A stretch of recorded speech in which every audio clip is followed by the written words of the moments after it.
Boa noite, queridos. Que a graça do Senhor Jesus continue falando ao seu coração. Que Deus continue ministrando a sua vida nesse tempo, onde nós vamos ouvir um pouco mais sobre a palavra de Deus. E eu quero convidar você a pensar um pouquinho sobre essa perspectiva que está aí no telão. A presunção humana e a dependência de Deus.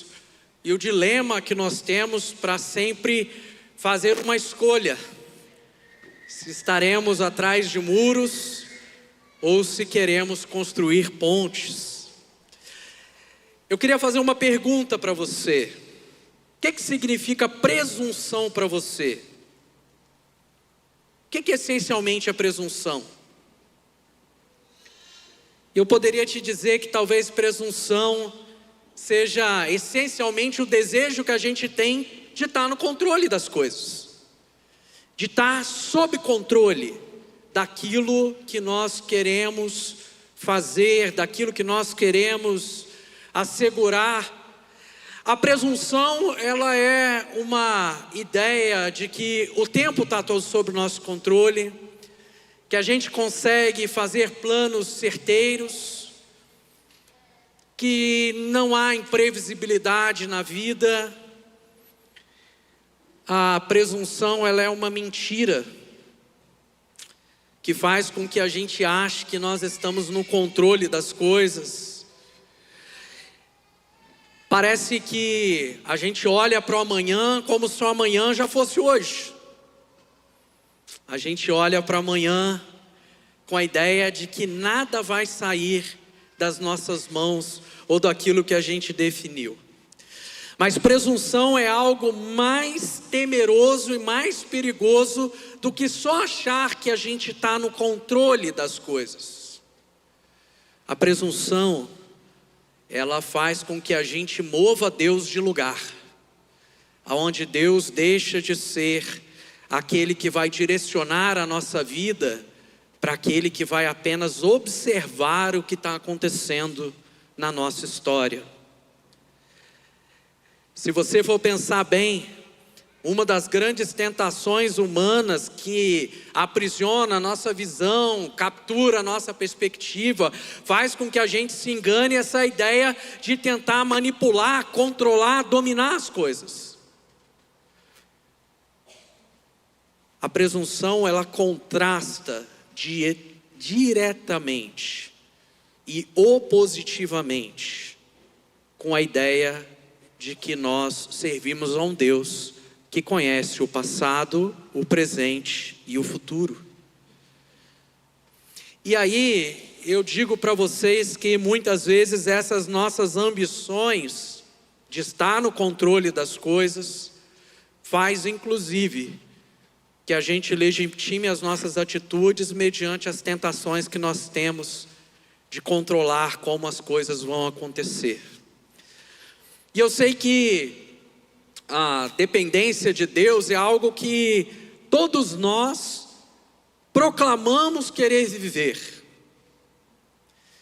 Mas existe algo sutil e perigoso que nós vamos aprender um pouquinho. Pode colocar no texto de Tiago, capítulo 4, do versículo 13 ao versículo 17.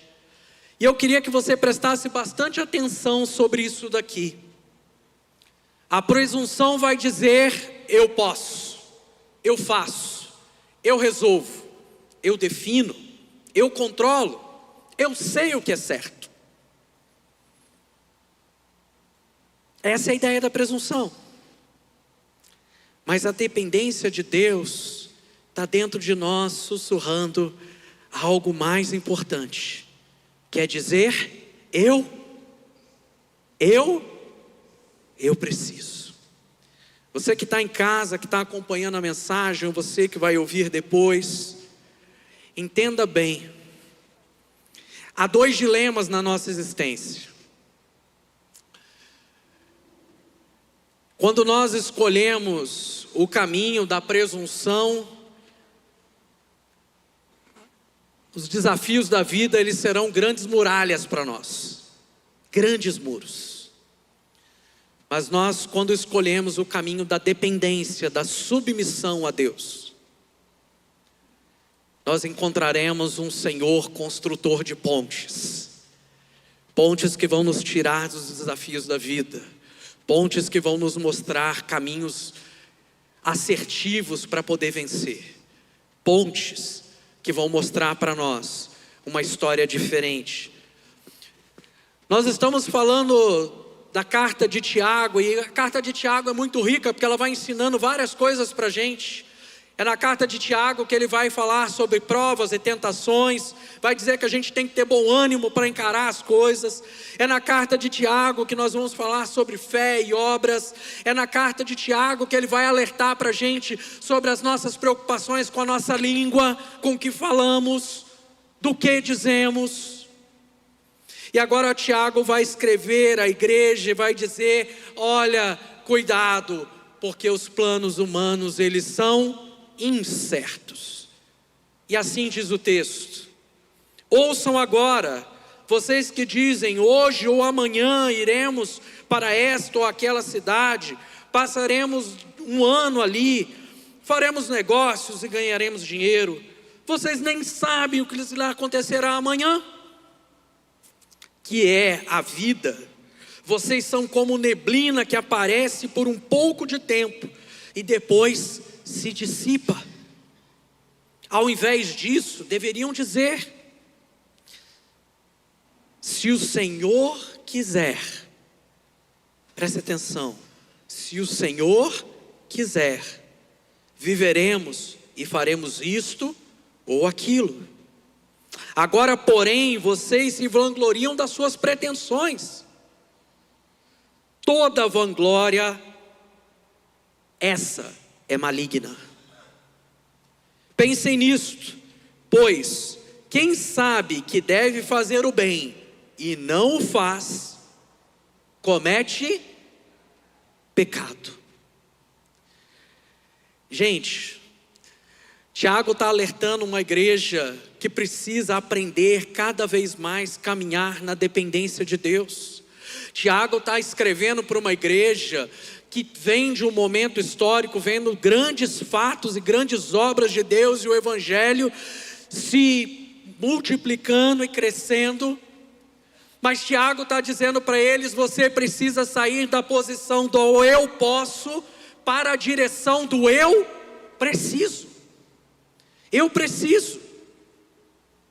Porque a direção do eu posso traz para nós, como seres humanos, a ideia de que nós podemos controlar algo com as nossas próprias mãos. E esse é um engano que o diabo quer que você e eu acreditemos. Porque acreditar que a gente pode resolver as coisas sozinhos exclui Deus do processo, tira Deus do controle, e Deus passa a ser um mero observador. A presunção, ela tem o poder de capturar a nossa mente e achar que nós somos bons, que somos espertos, que somos muito capazes. A presunção, ela precisa ser dominada dentro de nós. Mas para fazer isso não é fácil, porque você precisa começar a trilhar um caminho. Você precisa começar a trilhar um caminho de abrir mão de controlar as coisas e resistir ao desejo de manipular a vontade de Deus para a sua vida frente aos seus e aos meus interesses. A gente precisa se proteger dessa presunção a partir do que o próprio versículo 14 começa a incutir na nossa mente. A presunção, em primeiro lugar, ela precisa ser combatida porque ela é uma ignorância. No entanto, não sabeis o que sucederá amanhã, versículo 14. A Bíblia diz que nenhum de nós aqui é capaz de acrescentar um minuto na vida sequer. Quem dirá saber o que vai acontecer amanhã, concorda? O versículo 14, na sua parte B, ele ainda nos alerta que vossa vida, vocês são vapor, vocês aparecem por um pouco e logo desvanecem, e logo somem, são como neblina. A ideia de que nós temos controle de algo é uma fragilidade absoluta. Em terceiro, tendo a consciência que a gente precisa ter da nossa total dependência de Deus, a gente consegue proteger a nossa mente quanto a essa ideia de que não, eu sou bom, eu posso, eu sei, eu estudei, eu li, eu vi, mas num contexto de todas essas coisas, a pergunta é: o que Deus espera de mim? O que Deus deseja de mim? O que Deus quer que eu verdadeiramente faça? Eu não quero dizer para você que você não tem escolhas a fazer, entenda bem. A vida é feita de escolhas. Deus, quando nos criou, Ele não criou um monte de marionetes. Deus nos deu um negócio que a teologia chama de livre agência. A gente faz escolhas, a gente toma decisões. Deus não te obrigou a casar com a esposa que você escolheu. Você casou porque você decidiu. Mesma coisa serve para as mulheres. Escolheu, decidiu. Deus não mandou você escolher uma profissão A, B ou C, você tomou uma decisão. As decisões, elas afetam a nossa vida e elas fazem parte da existência humana. A caminhada com Cristo vai numa revelação progressiva da fé e da graça de Deus, e nós vamos tomando decisões e fazendo escolhas. Você escolheu estar aqui essa noite, e amém por isso. As escolhas fazem parte da existência humana e Deus nos deu isso. Agora, escolher sem submeter à vontade de Deus, aí mora o primeiro precipício que muitos de nós pisamos. Por quê? Porque a gente faz escolhas e ao sofrer as consequências de escolhas equivocadas, nós questionamos a Deus, porque Deus deixou aquilo acontecer. Quando a Bíblia diz: quer que façais, quer comais, fazeis tudo para a glória de Deus. A questão central da existência humana, irmãos, é compreender qual é a vontade de Deus para a nossa vida, no sentido aplicado, do dia a dia.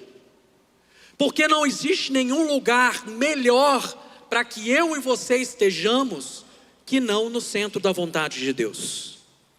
Estar no centro da vontade de Deus te livra de um monte de ciladas. Estar no centro da vontade de Deus protege você de sofrimentos desnecessários. Porque sim, sofrimentos fazem parte da vida, mas nós também entendemos aquilo que Jesus disse: no mundo tereis aflições, mas tende bom ânimo, eu venci o mundo.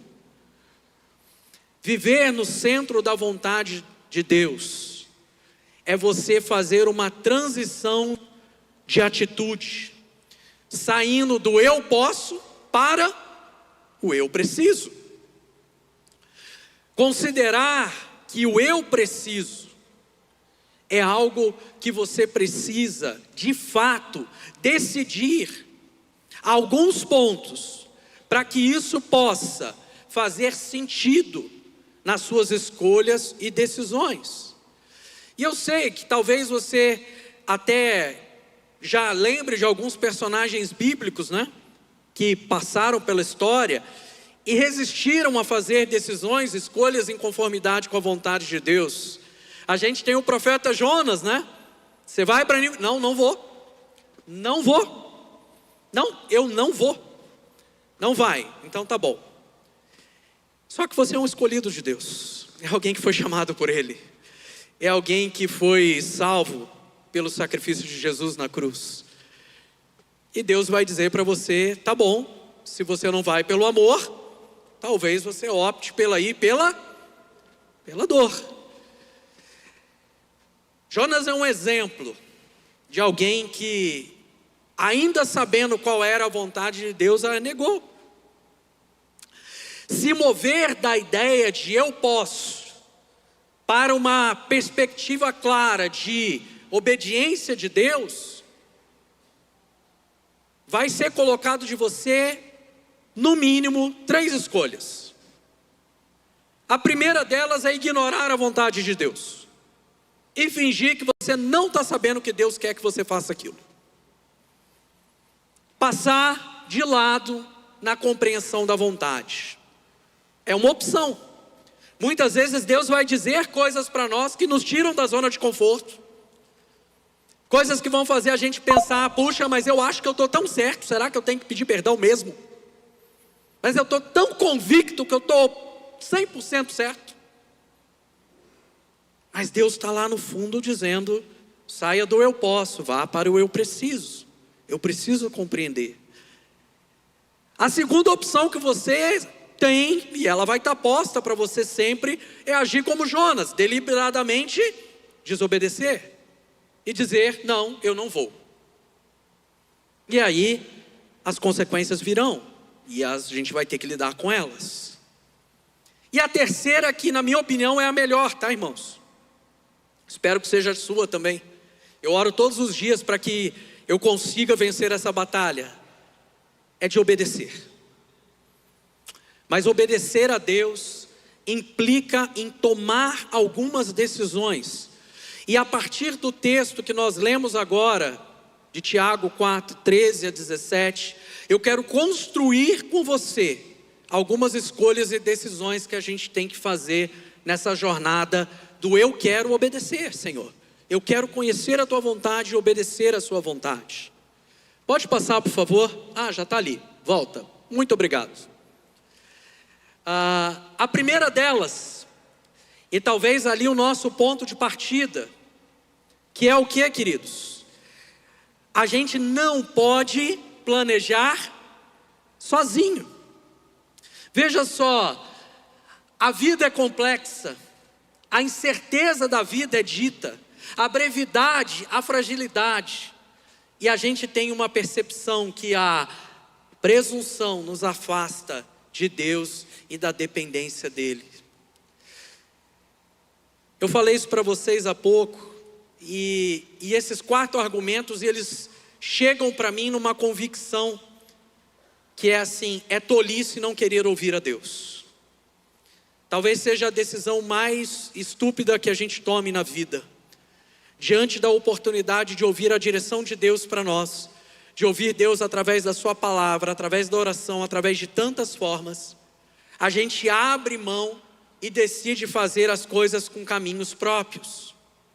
A gente ignora o que a Bíblia fala sobre a complexidade das decisões do dia a dia, a complexidade de se fazer escolhas acertadas, seja na criação dos filhos, seja nos negócios, seja nos estudos, seja no trato interpessoal uns com os outros.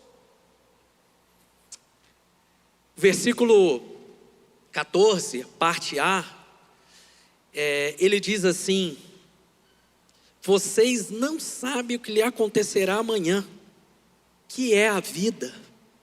E é interessante que o texto de Provérbios 27:1 vai nos ensinar, através do texto de sabedoria, não te glories do dia de amanhã, porque não sabes o que produzirá o dia.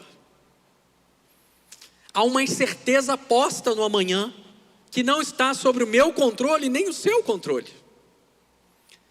É interessante que o próprio Jesus, ao se deparar com aquele jovem rico, que começa a questionar, e vai falando com Jesus, vocês conhecem a história, e de repente diz para ele: louco, se te pedirem a tua alma hoje, o que você tem para dar? Você não tem certeza de nada, eu não tenho certeza de nada sobre o amanhã. Entre parênteses, só de que amanhã, se eu não estiver aqui, estarei com Cristo, amém? Você tem essa certeza? Se você ainda não tem, talvez hoje seja o dia de você construir essa certeza em Cristo. O texto continua falando para nós sobre a brevidade da vida. A parte B do versículo 14 vai dizer: vocês são como a neblina que aparece por um pouco tempo e depois se esvai, se dissipa. O texto de Jó 8 e 9: nos dias sobre a terra são uma sombra, eles passam. Moisés no Salmo 90, 9 e 10 diz: acabam-se os anos como um suspiro, rapidamente nós voamos. O tempo passa muito rápido, irmãos. E é interessante porque a gente às vezes é apegado nessa questão e não entende a brevidade dos momentos da vida. Eu sei que tantos pais aqui, eu não sou o único, então vou falar tranquilo. A gente está lá, de repente vem aquela lembrança daquela fotinha dos nossos filhos pequenos, e você começa a viver aquele saudosismo, aquela coisa de dizer: puxa, será que eu aproveitei tudo? O tempo está passando muito rápido, as coisas acontecem muito breve. Estava no meu colo, depois andava, agora já sai sozinho. E ontem eu estava no supermercado, eu estava na fila, né? O supermercado estava cheio ontem, bem cheio. Eu fiquei na fila lá esperando para comprar.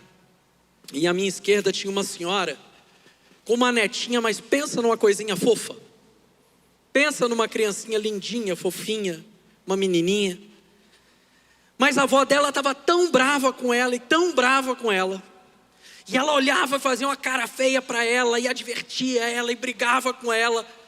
E eu já tinha preparado a mensagem durante todos os últimos 10 dias. E eu fiquei olhando para ela e falei para ela: para de fazer isso. Esse tempo vai passar. Você não vai conseguir recuperar mais isso. Dá carinho. E eu ali do lado me coçando para falar, mas a cara da mulher era tão brava que eu não tive coragem. Deu medo. A cara dela era muito brava. Mas ela olhava para a criança e advertia e brigava. E aí eu ali consumido, meu Deus, quantas vezes eu fiz isso com os meus filhos de forma desnecessária, cedendo à pressão do dia a dia, ao cansaço, a tantas coisas. O tempo vai passar e você não volta mais para aquele tempo. Isso não é ser saudosista. Isso é ser honesto e admitir os erros que comete, admitir as fraquezas que tem.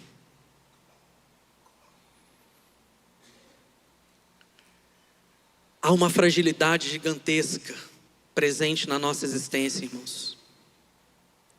E muitas vezes quando a gente fica se posicionando, querendo dizer: eu sou forte, eu sou o cara, eu sou isso, eu sou aquilo. Deixa eu dizer uma coisa.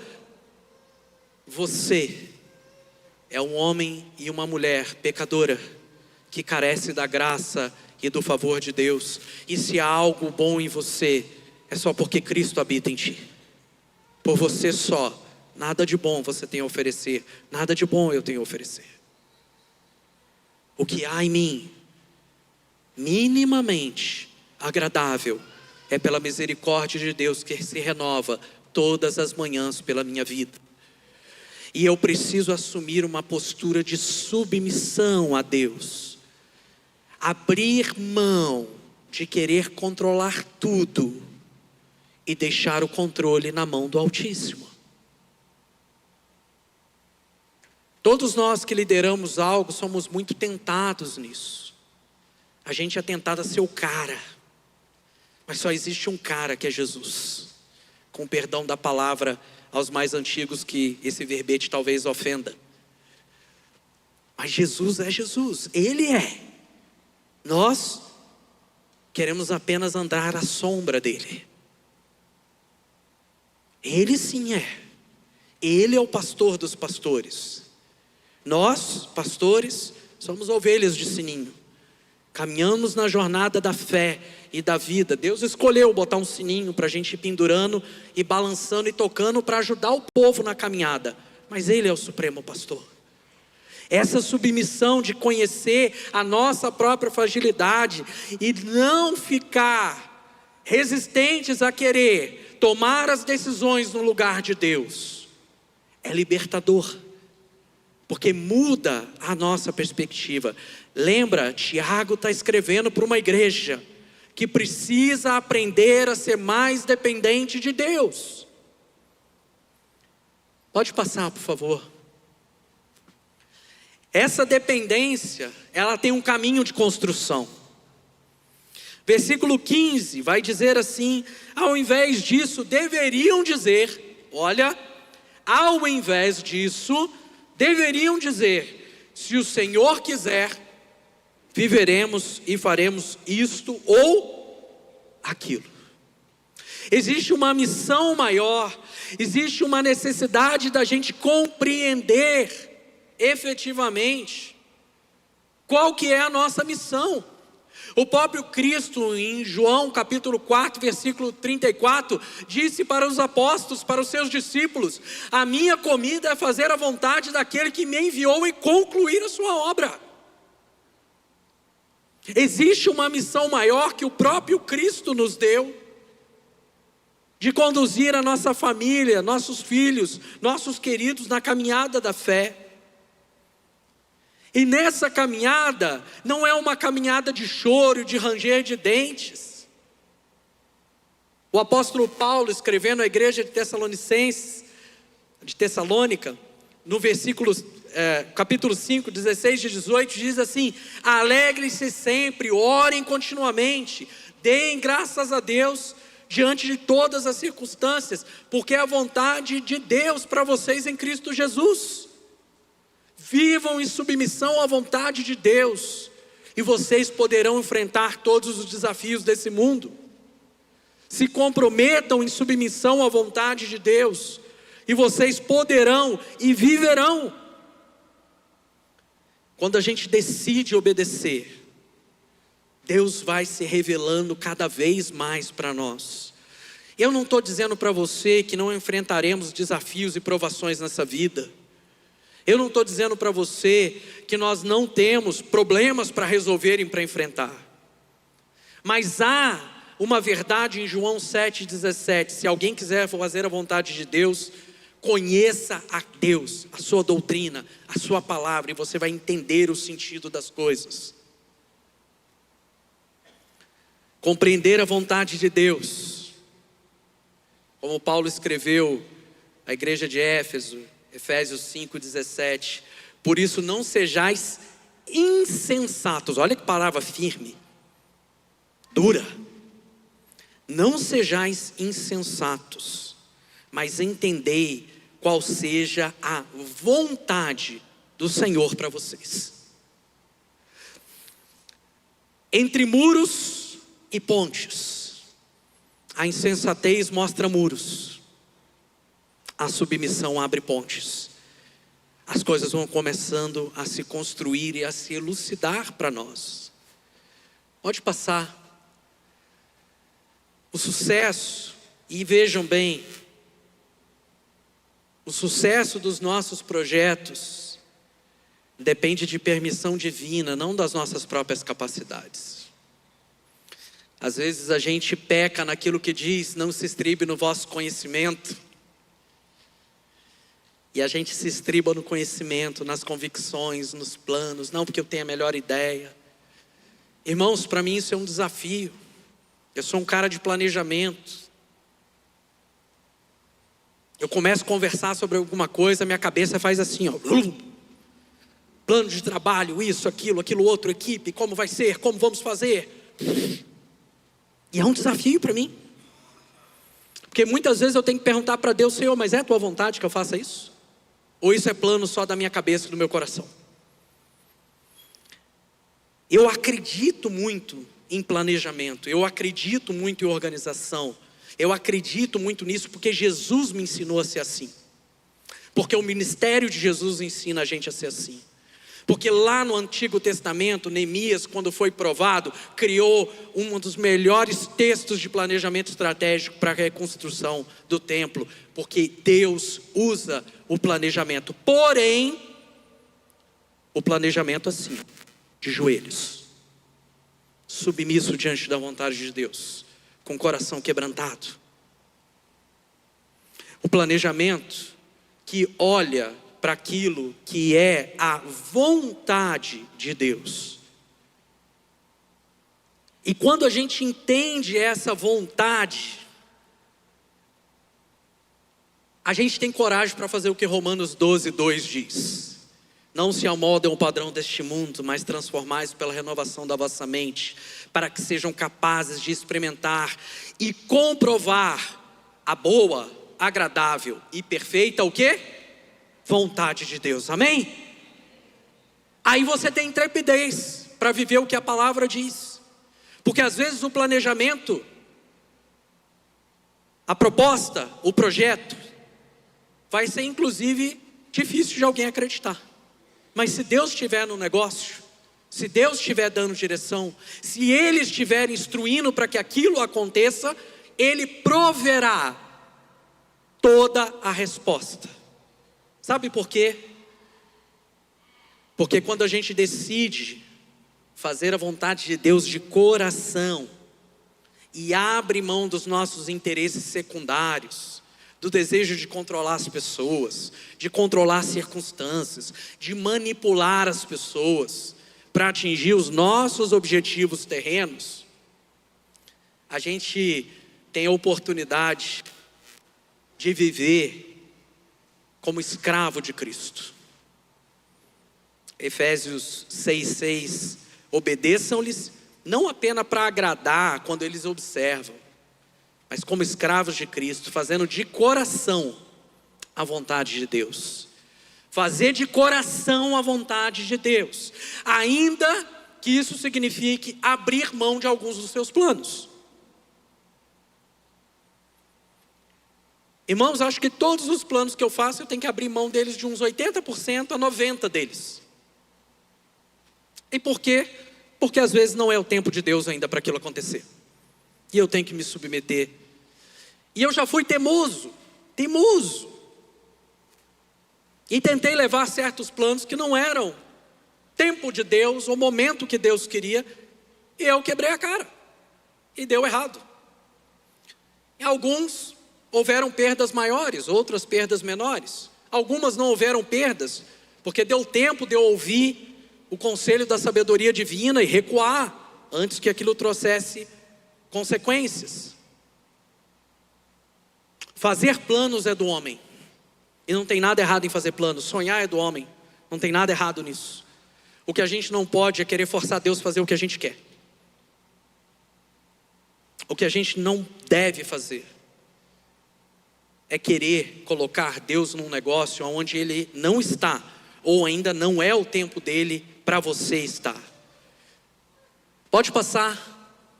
Mas para isso, irmãos, deixa eu te dizer uma coisa, você tem a sua parte nisso tudo. E desculpa, hoje talvez a palavra é para sacudir a gente e puxar a responsabilidade, é isso mesmo. Você precisa ter atitude. O versículo 17 diz assim: pensem nisso, reflitam, é o que está escrito na Bíblia. Pensem nisso, pois quem sabe o que deve fazer o bem e não o faz, comete pecado, erra o alvo. Correto?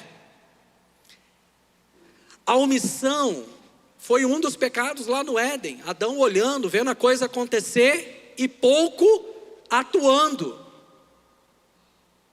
Está lá atrás. Já diz o sábio, enquanto você não tem conhecimento, você não é responsável. A partir do momento que você é conhecimento, criminalmente você pode virar até cúmplice dos advogados que estão aí, ou os estudantes de direito. Enquanto você não sabe, você está inocente. Ao saber, você pode se tornar cúmplice do processo. Saber o que nós devemos fazer precisa mudar e tornar atitude. Mas aí eu pergunto para você, por que será que ainda que a gente saiba o que tem que fazer, deliberadamente a gente não faz. A gente sabe, a gente leu a Bíblia, a gente ouviu a pregação, a gente orou, o Espírito Santo falou conosco, tocou nosso coração, mas a gente não faz. Sabe por que a gente não faz? Que a gente não quer deixar Deus assumir a cadeira de rei na nossa vida, e a gente quer sentar com Ele o tempo todo ali, naquela posição que não é nossa. Nós crentes é uma beleza, a gente canta: o nosso general é Cristo, seguimos os teus passos, mas eu vou ser o capitão da minha vida. Essa música? Não, né? Não deveria ser, mas na prática é o que a gente faz muitas vezes. O general é Cristo, mas eu não obedeço ordem, eu sou o capitão rebelde. O orgulho do homem sabota o agir de Deus na sua vida. Entenda bem, o orgulho do homem sabota o agir de Deus na sua vida, na minha vida. E tem sim, às vezes, a ignorância da gente não conhecer a vontade de Deus. E é verdade, pode acontecer também.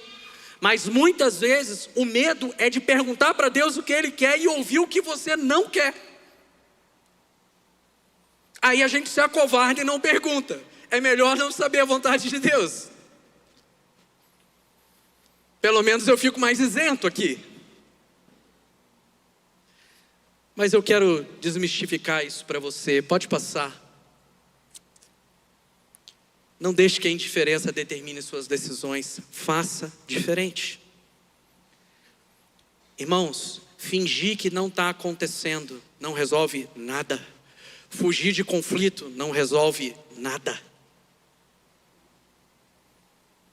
Nós queremos e precisamos estar tão perto de Deus, que é o lugar mais seguro que você pode estar, é viver no centro da vontade de Deus para a sua vida. Ainda que isso eventualmente te tire da zona de conforto. Ainda que eventualmente isso faça você ter que mudar relações, mudar atitudes, transformar histórias, abrir mão de ganhos. Ainda que isso seja necessário, é melhor. Sabe por quê? O texto de Hebreus 12, 5 a 11 vai contar a história que diz que Deus corrige aos filhos porque Ele os ama.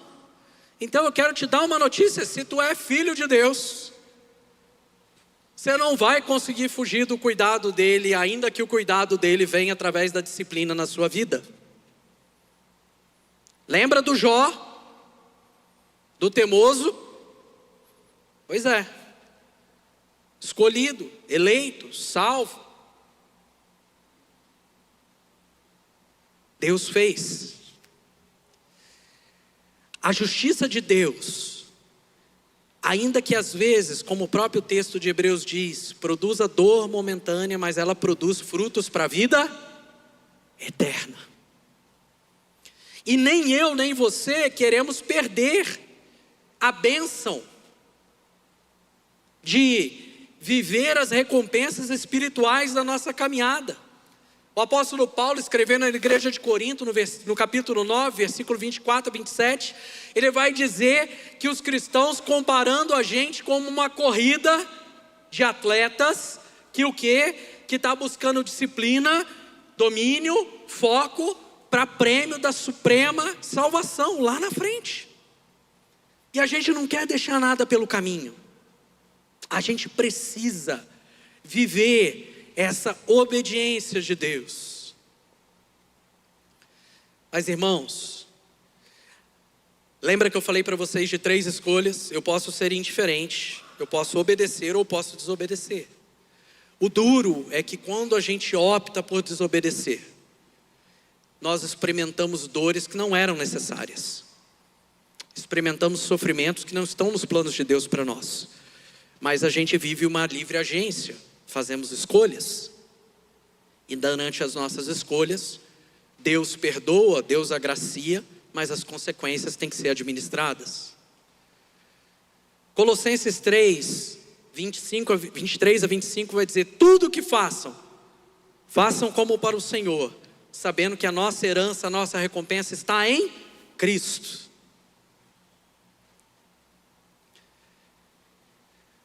Existe um caminho, uma virada de chave, para que isso tudo possa acontecer na sua vida e na minha vida. Pode passar. E o caminho para você aplicar essas verdades na sua vida, eu vou repetir 3 vezes para você, e 3 vezes é: submeta-se, submeta-se, submeta-se.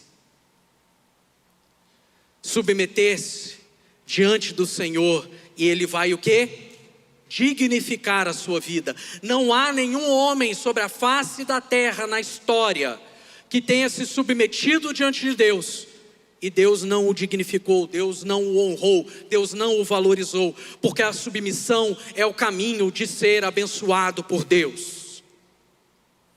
A submissão é o caminho que eu e você temos que ter para encontrar o verdadeiro sentido do homem, o verdadeiro sentido da vida.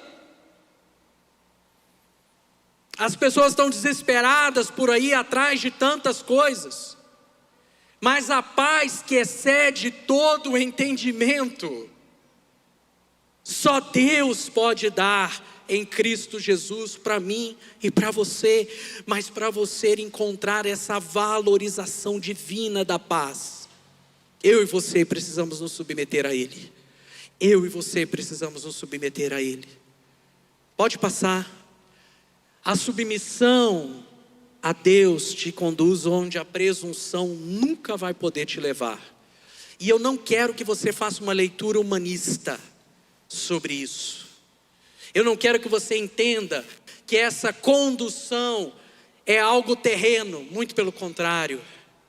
Essa submissão a Deus vai te conduzir para aprender a pedir mais perdão para as pessoas. Essa submissão a Deus vai te conduzir a ser um homem, uma mulher com um coração mais grato. Essa submissão a Deus vai levar você a olhar pela vida da pessoa que está perdida perto de você e dizer: eu vou andar mais uma milha com ela, porque ela precisa ser encontrada por Jesus. A submissão vai fazer você perceber algo extraordinário de Deus na sua vida, que é o que? Compreender a boa, perfeita e agradável vontade de Deus. Mas não dá para fazer isso atrás do muro. Lembra lá no início? Não dá. A gente só consegue entender isso em submissão para caminhar nas pontes que Deus vai abrir para nós. Pode passar. Quem confia em Deus planeja com... Eu já falei para vocês, eu sou um cara do planejamento. E eu luto com isso, porque às vezes eu sou mal compreendido. Às vezes a leitura é de muita racionalidade diante das coisas. Mas Deus me criou assim. Essa perspectiva de olhar, de construir, de pensar, de estruturar, de desenhar. E antes de vir hoje pregar, eu passei uns bons minutos de joelho dizendo: Deus, me ajuda, para que eu gaste a minha vida nos planos que o Senhor tem para ela, não os que eu acho que são bons. Porque eu quero gastar minha vida para o Senhor. Eu quero gastar minha vida no reino, Pai, cada dia mais. Eu quero gastar minha vida para poder te servir cada vez mais. Eu quero gastar minha vida para que os meus filhos, para que os meus netos possam conhecer Jesus. Para que quando o Senhor me chamar desse mundo, eu olhe para trás e fale: Deus, muito obrigado, porque eu tive a bênção de deixar um legado, para que outras gerações, se assim o Senhor não voltar antes, possam ser alcançadas pelo poder transformador do Evangelho que mudou minha vida. Alguns confiam em carros, outros em cavalos, mas nós confiamos no nome do Senhor, o nosso Deus. Você pode ficar de pé, eu quero orar com você. E eu sei que deve ter passado um monte de coisas na sua cabeça já. E que bom se isso aconteceu. Espero que seja o Espírito Santo de Deus falando a sua vida. E sabe, não é fácil abrir mão de planos. Não é. Não é fácil você abrir mão do controle e dizer: bom, Deus, seja feita a sua vontade. Por mais que Jesus tenha nos ensinado isso na oração do Pai Nosso, às vezes é difícil colocar na prática. E a minha oração agora é para que você, de olhos fechados, tenha coragem de colocar seus planos diante de Deus. Você que talvez nem fez planos de estar aqui hoje, mas veio, foi convidado. É hora de você compreender que você não está aqui por acaso. Quem sabe os céus conspiraram para que você estivesse aqui hoje, para ouvir essa mensagem. Talvez você que fez planos para essa semana, que foram desconstruídos aqui, porque te apresentaram uma outra perspectiva. É hora de reconstruir. Senhor, em nome de Jesus, ó Espírito Santo de Deus, fala nessa noite com a tua igreja, Senhor. Nesse tempo de oração agora e de reflexão da tua palavra. Senhor, queremos sonhos, planos, projetos, mas sempre submetidos à tua santa e poderosa vontade. Queremos uma vida de entrega diante do Senhor e uma compreensão plena da missão maior que tu nos chamaste. Queremos uma vida, ó Deus, que seja uma vida no centro da sua vontade. Por isso a minha oração neste momento, Senhor, é que o Senhor trabalhe o coração de cada um de nós aqui, para que o seu altar seja o limite de onde nós vamos chegar, e depositar de joelhos com fé todos os nossos sonhos, todos os nossos planos, todas as nossas convicções, confiantes que a boa, perfeita e agradável vontade do Senhor há de nos sustentar, ainda que no mundo tão tenebroso. Mas o Senhor venceu o mundo e a nossa esperança está em Ti. E por isso nós cantamos: o Senhor, o Senhor, o Senhor é Deus que salva, que cura e que muda a história. Amém.